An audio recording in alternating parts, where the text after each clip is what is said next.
नमस्कार, बहुत स्वागत। मैं हूं आपके साथ ऋतु ज्ञानवानी।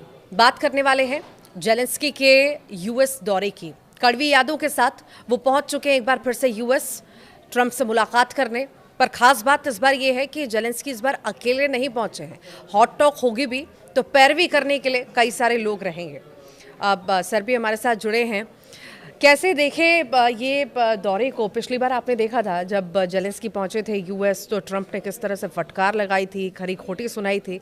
अब जब पहुंचे हैं तो दोनों की मुलाकात के क्या मायने हैं, क्या क्या बातचीत हो सकती है और क्या सब कुछ सामान्य रहने वाला है या सब कुछ ठीक होने वाला है? देखिए रितु, ये बड़ा सवाल है कि अगर जेलेंस्की अमेरिका आते हैं और जाहिर है वो आएंगे, तो क्या पिछली बार की तरह कुछ गड़बड़ तो नहीं होगी? क्योंकि सबके मन में यही है। वो वाइट हाउस का वो तस्वीर याद है कि जब जेलेंस्की डोनाल्ड ट्रंप के पास पहुंचे तो डोनाल्ड ट्रंप ने कहा, यू डोंट हैव कार्ड्स, आपके कार्ड ख़त्म हो गए।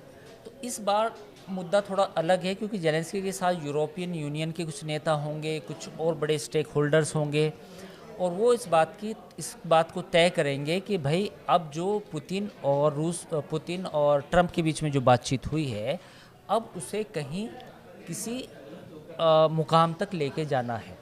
अब इसमें दो बातें ये हैं कि जो ट्रंप ने पोस्ट किया है ट्रुथ सोशल पर, उसमें उन्होंने साफ तौर पे लिखा है कि जो क्रीमिया है उस पर यूक्रेन को अपना दावा छोड़ना पड़ेगा। और वो जो क्रीमिया है वो ओबामा के टाइम में रूस ने उसको एनेक्स किया था, यानी कि उस पर कब्जा किया था।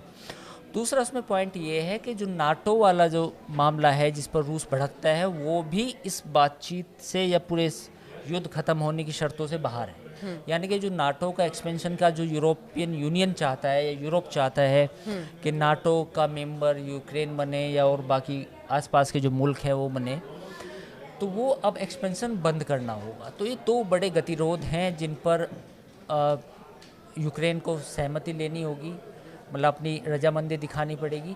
साथ ही ट्रंप ने जो बात कही है वो ये बात कही है कि अब ये डिपेंड करता है जेलेंस्की पर। गेम क्या है? गेम ये है कि ट्रंप और पुतिन के बीच में जो बातचीत है, तो पुतिन ने अपना मामला साफ कर दिया ट्रंप के साथ कि मैं इन क्षेत्रों पर कब्जा नहीं छोड़ूंगा। जो इलाके क्रीमिया समेत जो और बाकी इलाके हैं वो मेरे पास रहेंगे, और आप जो है उससे बात कर लो, जेलेंस्की से, और अगर जेलेंस्की सहमत हो जाए तो ये युद्ध इमीडिएटली ख़त्म हो सकता है।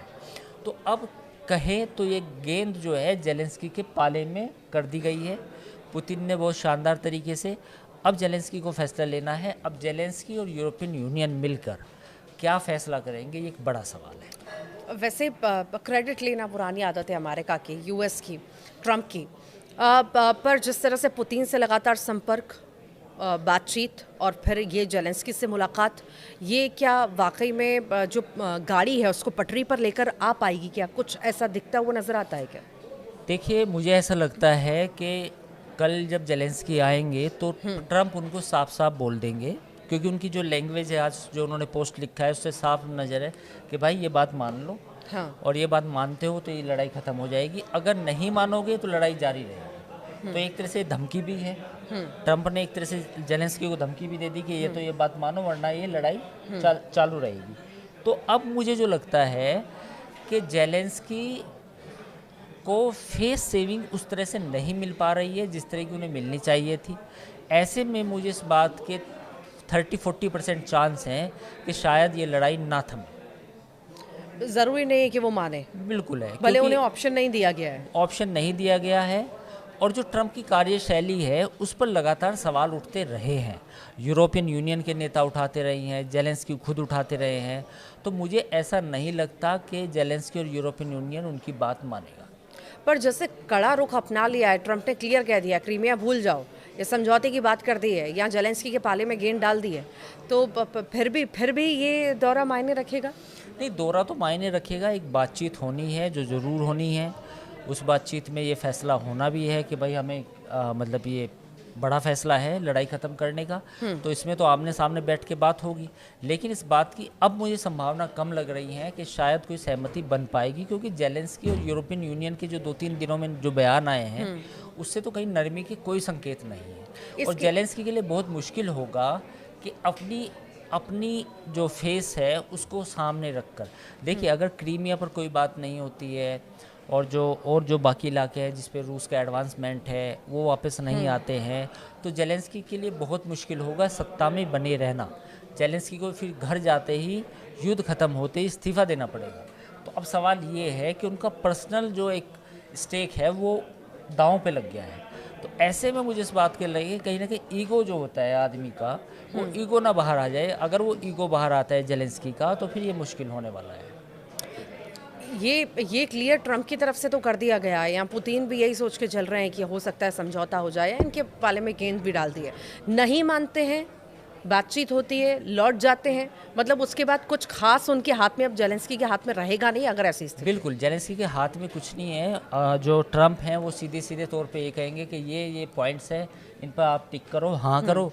अगर हाँ करते हैं तो ठीक है, लड़ाई ख़त्म हो जाती है। अगर हाँ नहीं करोगे तो लड़ाई ये जारी रहेगी। अच्छा, ये जो बार बार क्रेडिट लेने का काम चल रहा है ट्रम्प के द्वारा, कितनी रियलिटी लगती है इसमें? क्योंकि सिर्फ ये यहाँ की बात नहीं है, जेलेंस्की यहाँ पुतिन से जुड़ी बात नहीं है। हम भारत में भी देखते हैं, हर बात का क्रेडिट ले लेते हैं। यहाँ दूसरे देश की कोई बातचीत होती है, क्रेडिट, रियलिटी कितनी है? देखिए, 38 या पता नहीं 39 बार तो वो इंडिया पाकिस्तान की बात कर चुके हैं और इसका भी क्रेडिट लेना चाहेंगे। इवन एक नॉर्वे के अखबार ने ये भी छापा था कि उन्होंने ये कहा था कि भाई मुझे नोबेल दो। हाँ। मतलब किसी कंट्री के मंत्री से भी कह दिया उन्होंने, शायद नॉर्वे की। तो ये क्रेडिट लेने का होड़ तो है, इसमें कोई दो राय नहीं है। ये ट्रम्प का स्टाइल भी है। अब इफ़ेक्टिवली अगर देखें तो उनके पास 1 साल और बचा है, क्योंकि 2 साल ये मान के चले, 2 साल बाद अमेरिका में एक इलेक्शन होंगे, बाई इलेक्शन जिनको बोलते हैं, अमेरिकी सीनेट के, कांग्रेस के। तो उसके बाद डायनामिक्स चेंज हो सकती है। तो ट्रम्प ये चाहते हैं कि दुनिया में मेरा जो गेस्चर हो, मेरी जो बॉडी लैंग्वेज हो, या पूरी दुनिया जो मुझे जाने, वो जाने के बंदा वॉर रुकवा सकता है कहीं भी, चाहे वो इंडिया पाकिस्तान की भी बात हो, या फिर यूक्रेन की हो, या फिर गाज़ा हमास की हो। सच्चाई इससे इतर है, लड़ाई रुकती है, लेकिन उसमें किसी एक व्यक्ति का क्रेडिट नहीं हो सकता। एज ए कंट्री का क्रेडिट हो सकता है, एज ए अमेरिका की पॉलिसीज़ का, या कुछ और देशों का भी हो सकता है। तो ये अगर लड़ाई रुकती है तो कहीं ना कहीं इसमें हमें देखना पड़ेगा, कहीं ना कहीं पुतिन ने भी लड़ाई रोकने की कोशिश की है। हाँ। अब ये आने वाला वक्त बताएगा कि ये लड़ाई वाकई में रुक पाती है या नहीं रुक पाती। मतलब कुछ खास हमें इस मुझे मुलाकात के बाद अगर हम कुछ इसका खास, एनालिसिस करें तो मतलब एक बेसब्री से जो इंतजार होता है कि मुलाकात होगी, शायद कुछ ऐसा निकल करके सामने आए, तो ऐसा कुछ खास नहीं नजर ऐसा आ रहा। कुछ खास नहीं है। और दूसरी बात ये है कि लड़ाई रुकने के जो ट्रम्प का डील करने का तरीका है वो डिफरेंट है।